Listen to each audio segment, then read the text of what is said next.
इसे जो शिफ्ट किया गया है कीव से पोलैंड, उसके क्या संकेत है गीता मोहन?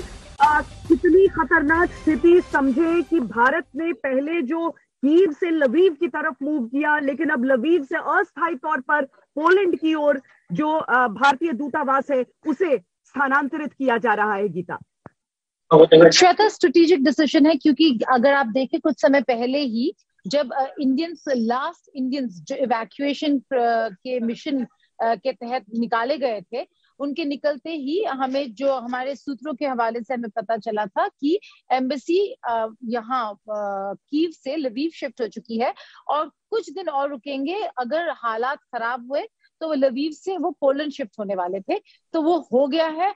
आज पूरा जो एम्बेसी है और एम्बेसी स्टाफ पोलैंड शिफ्ट हो चुका है टेम्परेरीली, जब तक माहौल ठीक नहीं होता। लेकिन आप ह्यूमन ट्रेजेडी की बात करें श्वेता, तो ह्यूमन ट्रेजेडी यहाँ ऑन ग्राउंड नहीं, अंडरग्राउंड है।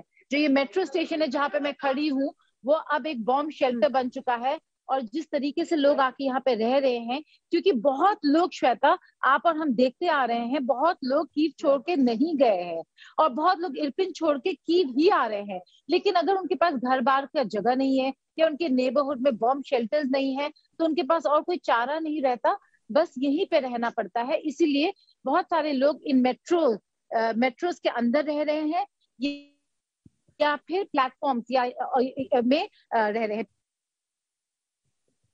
पेवमेंट्स और प्लेटफॉर्म्स में उन्होंने ऑलमोस्ट छोटे छोटे अपने टेंट्स और घर ही बना लिए हैं। तो स्थिति ठीक नहीं है, ये पता है। और इसीलिए ये कॉल जो इंडियन एम्बेसी ने लिया है, ये सिक्योरिटी रीजंस की वजह से लिया है, क्योंकि अभी माहौल बिगड़ने वाला है और बिगड़ने वाला है।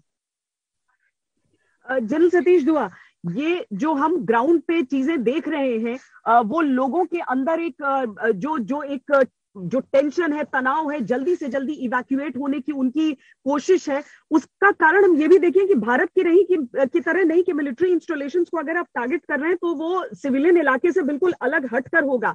यहाँ पर जो मिलिट्री इंस्टॉलेशंस है उनसे बिल्कुल लगता हुआ सिविल एरिया दिख जा रहा है। जब ब्रोवरी में हम रिपोर्टिंग कर रहे थे तो वहां के आर्मी हॉस्टल को टारगेट किया गया था और नजदीक की सारी नागरिकों की गाड़ियां ध्वस्त हो गई थी, 9 मिसाइलें दागी गई थी वहां पर। अगर लवीव पर इस तरह का हमला हो रहा है और अब जो वेस्टर्न फ्रंट पर एक तरह से लड़ाई का विस्तार हो रहा है, मैं आप सबसे एक एक करके इसके बारे में समझना चाहती हूँ कि अब आपको युद्ध किस स्थिति में दिख रहा है। जनरल दुआ, सबसे पहले आपसे।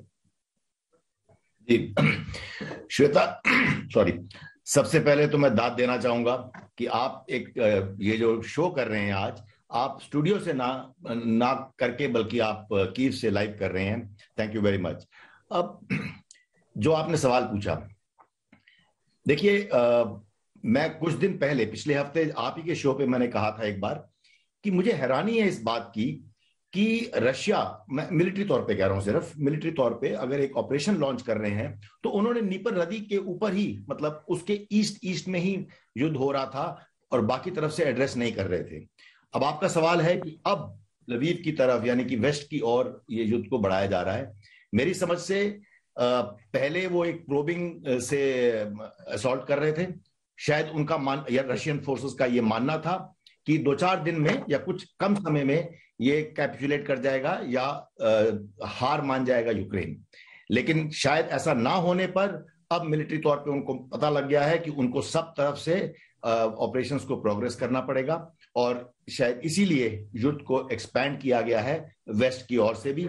और जैसे आपने कहा कि हमारी एम्बेसी ने करेक्ट डिसीजन लिया है कि इससे पहले कि उसके लपेटे में आ जाए, वो यहाँ से युद्ध क्षेत्र से बाहर निकलना चाहते हैं।